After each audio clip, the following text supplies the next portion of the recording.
Je m'appelle Lucas, j'ai 32 ans, je viens des Vosges.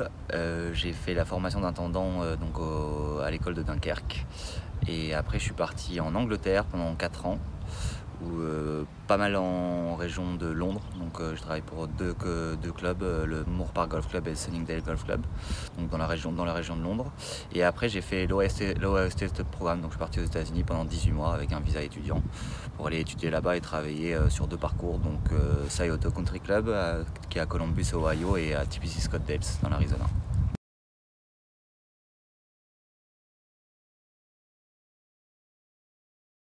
Je dénigre pas. Après, c'est pas quelque chose qui est, je pense, donné à tout le monde. Ça demande justement de prendre un peu, comment dire, ça demande d'investissement et surtout aussi, je vais pas dire du courage, mais bon, tu pars un peu à l'étranger, la fleur au fusil, t'es français, dans un métier qui est vraiment pas français, parce que surtout quand tu vas dans les pays anglo-saxons, on n'a pas forcément une bonne image niveau travail, donc il faut déjà beaucoup prouver pour faire sa place. Et après, qu'est-ce que ça m'a apporté? Moi, je trouvais que c'était essentiel de maîtriser l'anglais pour se faire ce métier, parce que toutes les recherches et quasiment toutes les innovations, elles se font en anglais, donc si tu maîtrises pas, tu es toujours un peu dépendant des autres. Donc c'est quelque chose que je voulais vraiment avoir, c'était maîtriser l'anglais, quoi. Et surtout voir aussi des techniques d'entretien qu'on n'a pas en France, parce que comme je le dis, une fois la culture gazon en France, elle est vraiment toute nouvelle. Donc là maintenant, on est, je pense, une dizaine à avoir fait l'Ohio State Programme, alors que quand je suis parti, moi, il y avait 2 Français, je crois, qui l'avaient fait avant, donc c'est quand même quelque chose qui est vachement nouveau. Et justement, ce qui est bien maintenant, c'est qu'avec Olivier et David de Dunkerque, on a réussi à montrer aux jeunes que c'était pas essentiel, mais vraiment un bon élément de partir à l'étranger pour voir ce qui se fait un peu ailleurs, pour voir d'autres techniques de travail et voir aussi comment on arrive à ce genre de niveau.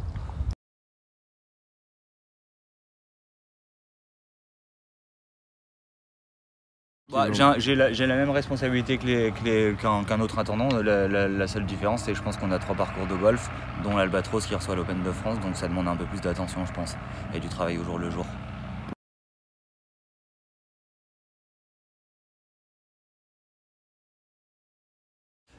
Sur le golf national, donc on a 3 parcours. On a fait le choix qui a été déjà fait depuis l'arrivée d'Alejandro, donc en 2013 si je me trompe pas, de séparer. Avant, il n'y avait qu'une seule équipe pour les 3 parcours, et ce qui a été fait dès le début, c'est de séparer ça en créant 3 équipes pour les 3 parcours. Donc ça permet vraiment d'avoir des gens qui sont dédiés, et c'est plus facile aussi pour les salariés de s'impliquer personnellement dans leur travail. C'est vraiment, on a une équipe à l'Albatros, une équipe Aigle, une équipe Oiselay, et ce qui est assez marrant, c'est au jour le jour, des fois ils se tirent assez souvent la bourre, donc c'est assez marrant, quoi. Ça relève le niveau. Et comment on s'organise? Donc cette année, on doit être 25. On a 5 étudiants, et pour le reste, donc c'est des salariés en temps complet. Donc on a 3 mécaniciens, un fontainier, un spray tech, un responsable de parcours sur chaque parcours.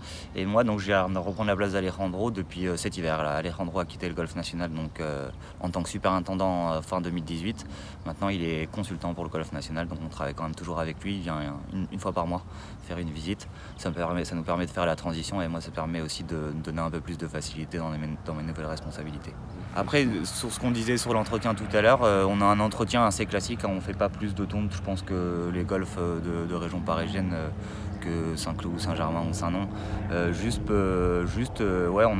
On a la chance d'avoir une matinée de fermeture toutes les semaines, donc on en profite vraiment pour réaliser top dressing, verticut, tonte avec brosse. On essaie de maximiser beaucoup justement cette plage horaire du mercredi matin pour faire des opérations spécifiques. Et c'est des fois les choses qui sont, je trouve, qui est assez compliqué en France, c'est justement d'arriver à faire comprendre à sa direction ou alors à ses membres que c'est essentiel de ne pas faire que de la tonte. La tonte, c'est vraiment, on travaille l'esthétique, quoi, alors que le fond de notre métier, c'est quand même faire de l'opération spécifique, du sablage, de l'aération.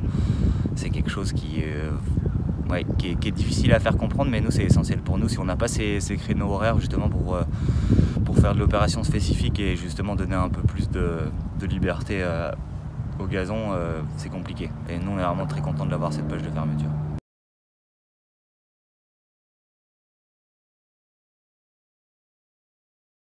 Ouais, après, je pense que c'est fondamental de faire au moins une aération par an, quoi. Donc je sais pas, ça dépend du niveau de matière organique, mais si on a un gros niveau de feutre, c'est essentiel de faire une grosse aération par an. Donc on remplace ce feutre par du sable permet de créer aussi une transition entre ce qu'il y a en dessous et au-dessus. C'est quand même vachement important. S'il y a deux choses qu'on a des fois souvent tendance à oublier, c'est les deux choses qui comptent vraiment le plus, c'est macro et micro porosité, donc la place pour l'air et l'eau. Moi je pense que c'est les deux choses que je regarde vraiment le plus souvent dans les analyses de sol. C'est cette place qu'on donne justement à l'air, donc ce qu'on va donner à la vie microbienne, et la place pour l'eau aussi. Donc c'est deux choses qui sont très importantes, et ça permet aussi avec une aération justement de jouer un peu, de rattraper un peu, de jouer contre la nature. Donc c'est assez marrant.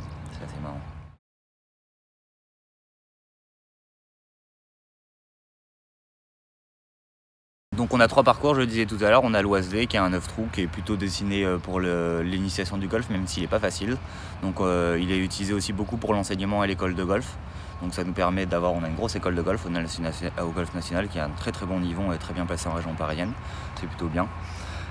Après on a l'Aigle qui a un très bon parcours 18 trous qui commence, comme je l'ai dit tout à l'heure, à très bien se positionner en région parisienne, et qui est rentré cette année d'ailleurs dans les 100 meilleurs parcours français. Donc c'est vraiment du super travail de la part de l'équipe de Fred Rossel.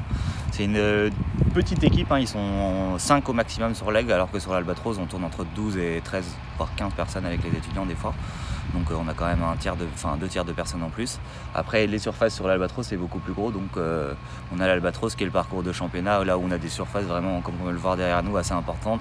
On a 10 hectares de fairway, 2 hectares de green, 1 hectare d'un long green, 1 hectare de départ. Donc ça demande déjà un gros programme de tonte, mais aussi, quand je te dis tout à l'heure, quand on fait des opérations spécifiques, on ne peut pas tout faire d'un coup. Donc on fait un calendrier pour voir qu'est-ce qu'on peut placer à quel moment sans trop déranger la clientèle, parce qu'on a quand même aussi une clientèle haut de gamme sur l'Albatros, donc c'est quand même difficile de rendre le parcours sablé à chaque fois. Donc on a des plages spécifiques pour ça, et on essaye de trouver le bon compromis entre la satisfaction client et notre satisfaction.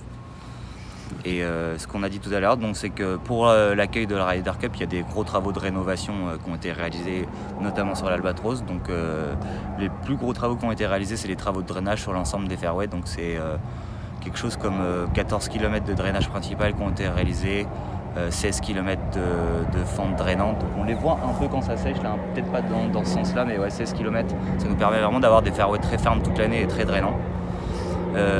Et aussi, de la même manière, on parle toujours aussi de la somme qui a été investie. Il n'y a pas que la somme qui a été investie sur le parcours de golf. On a aussi dépensé presque 2 millions d'euros pour avoir la fibre optique sur le parcours, pour continuer à avoir des événements comme l'Open de France et la Ryder Cup, parce que c'est des événements qui sont vachement télévisués maintenant, donc c'est important d'avoir la dernière, justement la meilleure qualité de vidéo. Donc c'était important pour le parcours d'avoir ce genre d'équipement aussi.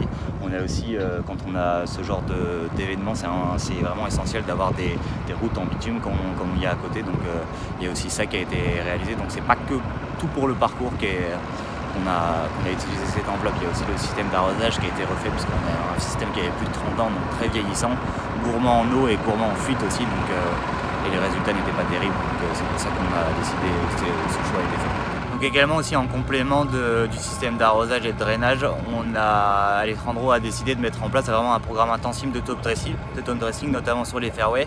L'objectif, c'était d'avoir 20 cm de sable au-dessus de cette. Donc on a un substrat qui à la base est très argileux au Golf National. Donc le but, c'était de créer une transition entre justement ce substrat argileux et cette surface sableuse, pour avoir des surfaces fermes toute l'année et un parcours qui est jouable vraiment 365 jours par an. L'objectif a été réussi, puisqu'on est à plus de 15 cm de sable sur le parcours, enfin du moins sur les fairways. Donc on a 15 cm de sable au-dessous de cette couche d'argile. Donc comment on a mis en place ça, c'est 5 années de top dressing intensif, c'est 30 000 tonnes de sable qui ont été placées sur l'Albatros en 5 ans. Donc vraiment un gros travail de top dressing. On a utilisé 2 aérations par an, où c'est à ce moment-là où on place le plus possible de sable, donc en utilisant toutes les techniques modernes, Vertidrain, Procore, pour justement essayer de faire rentrer ce sable le plus facilement possible, et de créer aussi des cheminées de transition entre la surface justement argileuse et notre surface sableuse.